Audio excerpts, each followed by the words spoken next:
Televisión, un continente de culturas. Con mucha satisfacción y mayor honra queremos convidarte a seguir este bloque que viene ahora, porque estamos nada menos que con Sergio Prudencio, el flamantísimo ganador del premio Platino, muy recientemente realizado, que justamente galardona a lo mejor del cine iberoamericano, y bueno, que acaba de recibir el premio a la mejor música por Utama. Por otro lado, y si ya pasamos a la siguiente cámara, también es muy importante mencionar que en esta edición del festival Bolivia ganó 2 premios, Utama ganó 2 premios, mejor música y mejor fotografía, el trabajo de Bárbara Álvarez, una muy destacada directora. Una cuestión que a mí me parece muy relevante porque son como un poco los 2 pilares del cine, la imagen y el sonido, nada menos que ganadas por una obra boliviana. Esto me parece que no se comentó mucho y que da pie para bastante. Qué importante apunte. Precisamente el audiovisual es exactamente lo que acabas de decir, ¿no? Una interrelación, una interacción entre imagen y sonido, y verdaderamente creo que privilegia a Utama el que ambas disciplinas hubieran recibido el platino. Sí, y si bien el trabajo de fotografía es de una uruguaya muy destacada, pero igual es un trabajo boliviano. Es una producción boliviana, Utama, definitivamente. Sí, sí, entonces que se haya llevado estos 2 grandes premios me parece muy importante para la industria. Muy relevante, me parece a mí. Creo que el columnista Alfonso Gumucio decía ayer en La Razón, anteayer en página 7, eso, ¿no? Bolivia está en el mapa, entró al mapa, ¿no? En un mapa que tiene sus complejidades y también sus oportunidades en términos de proyección de una cinematografía nacional en un contexto como el iberoamericano, que ya podríamos hablar que es un mercado potencialmente, ¿no? Sí, debería serlo. Sí. Solamente pensando en la cantidad de habitantes de todo. Basta con eso, ¿no? Deberíamos ser un mercado bien interesante para ver lo que hacemos. Exactamente. Creo que ese es el sentido de los platinos. Sí. ¿Y cómo te sentiste recibiendo semejante premio? Muy emocionado, muy alegre, muy conmovido. Es una experiencia indescriptible por todo el contexto de lo que es estar ahí en esos fastos de la entrega de un premio, de los premios de esa categoría, y al mismo tiempo muy feliz de sentirme respaldado por el equipo de Utama. Alejandro presente ahí, Marcos, Santiago, los Loaiza presentes, Federico Moreira del Uruguay, y todo un país, Bolivia, detrás de nosotros. Era muy fuerte, muy emocionante. Vos comentabas en alguna entrevista que habías soñado. Sí, la noche anterior me soñé y no lo dije porque quería conservar el sueño para que se hiciera realidad, y fue exactamente así. ¿Sos de soñar bastante? Sí, sueño, tengo periodos en los que sueño más que otros, y a veces con cierta carga premonitoria, pero simbólica, más es lo que tengo que interpretar que la literalidad de los sueños. En este caso fue literal, fue casi la situación de verdad. El momento en que me entregaban un escenario, un público, mi emoción sin control, todo eso lo soñé tal cual, una noche antes. Qué lindo. Bueno, una cosa que me quedaba pensando también con este premio es que además hay muchas cosas muy interesantes en este premio y en tu trabajo. Por un lado, creo que se premian a las 2 composiciones nuevas que has hecho para Utama, porque hay otras que están en la banda de sonido que son trabajos anteriores tuyos. Eso de por sí ya es llamativo. ¿Cómo fue ese proceso de... ¿Vos sabías que iba a haber trabajos anteriores tuyos? Sí, la verdad es que el proceso fue, en resumen, el siguiente. Alejandro Loaiza Grisi ya había rodado, ya tenía un primer corte de la película y ya tenía insertos de música mía en la película. Cuando él me convoca, prácticamente me convoca para mostrarme y para preguntarme qué me parecía. Y yo quedé sorprendido muy positivamente, porque No es la primera vez que echan mano de mi música y no siempre de conformidad mía. No solo en Bolivia, en Chile, en Suiza aparecen cosas que, bueno, eso muy al margen. Entonces, cuando planteó eso Alejandro, yo le dije que me parecía que iba muy bien, pero que se podría ajustar la edición, que se podría hacer incorporar otros materiales míos que ya existían también, y finalmente componer algo especial, que es lo que yo más quería y sentía que la película necesitaba más. Y para componer las nuevas piezas, lo hiciste ya a partir de esta previsualización. Claro, a partir de este proceso de idas y vueltas en la edición y a partir de una conexión ya muy fuerte con la imagen casi totalmente cerrada, ¿no? Que yo empecé a sentir la necesidad de algo que expresara realmente. Yo tenía mucha identificación con el personaje varón,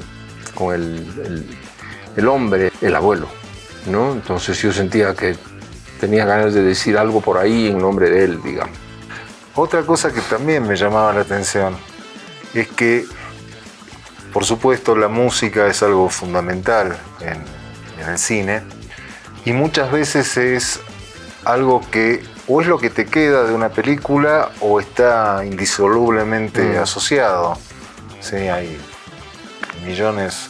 El ejemplo que vos nos dabas el año pasado, que hablábamos un poquito del bueno, el malo y el feo, esa música es inolvidable y muy, muy reconocible. Y así va pasando con, qué sé yo, El Cartero, no sé, hay miles de películas, ¿sí?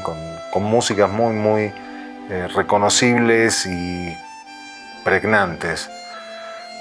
Pero en tu caso, tu música es mucho más... nadie la va a tararear en la ducha, no se puede. Sí. No esa, en todo caso. Es una música que es difícil memorizar, que uno no la puede tararear, por lo menos no fácilmente. Entonces, me parece todavía más destacable que el jurado se haya tomado el trabajo, digamos, de valorar y de apreciar una música así, que no es la que te va a quedar sonando fácilmente. Uh-huh. Bueno, es muy interesante la observación que haces. Al respecto, yo diría dos cosas que me parecen necesarias, ¿no? La primera es que si algo yo valoré de la propuesta de Ale Loaiza, es que él hubiera asociado con tanta pertinencia esa imagen con esta música, ¿no? Como que provienen de la misma fuente. Y dicho entre paréntesis, de ahí viene mi agradecimiento a la nación quechua, que considero que es el sustento de Utama, el sustento espiritual, el sustento visual, el sustento sonoro, ¿no? Eso por una parte es como que la música de esa geografía, es como la voz interior de la tierra, ¿no? Que se enuncia así en unos abstractos y en unas subjetividades no tarareables, como dices tú, pero al mismo tiempo profundamente imbricadas y por lo tanto reconocibles, ¿no? Ese es un componente. El otro componente del que nunca he hablado, y voy a aprovechar esta entrevista para hacerlo, es el trabajo de Federico Moreira. Federico Moreira es el que hace la mezcla, el sonido. Y yo siempre he dicho que ese es el que tiene el poder. Ese es el que toma las decisiones finales. Ese es el que decide en qué nivel de intensidad, cómo entra, cuándo entra, cómo sale. Es decir, todo ese aspecto es constructivo, es semántico, es expresivo, ¿no? Y en el caso de Utama es un trabajo formidable porque Federico Moreira trenza esas sonoridades con los silencios. Y entonces el silencio deviene en sonido, el sonido deviene en silencio a lo largo de la película en una suerte de ondulaciones que me parecen de altísimo mérito. Ese mérito lo tiene Federico Moreira y quiero reconocerlo acá. Qué bueno que lo menciones y que lo destaques así. Hay cosas en las que me hubiera gustado intervenir y dialogar con él. Hay cosas que me han sorprendido como resultado en ese sentido, lo cual no quita en absoluto mi admiración por lo que te acabo de decir, justamente, ¿no? Claro. Pero creo que si hubiéramos tenido un diálogo él y yo, tal vez se hubiera podido inclusive afinar más ese diseño que es tan pertinente y que hace tanto a la cualidad sonora musical de Utama.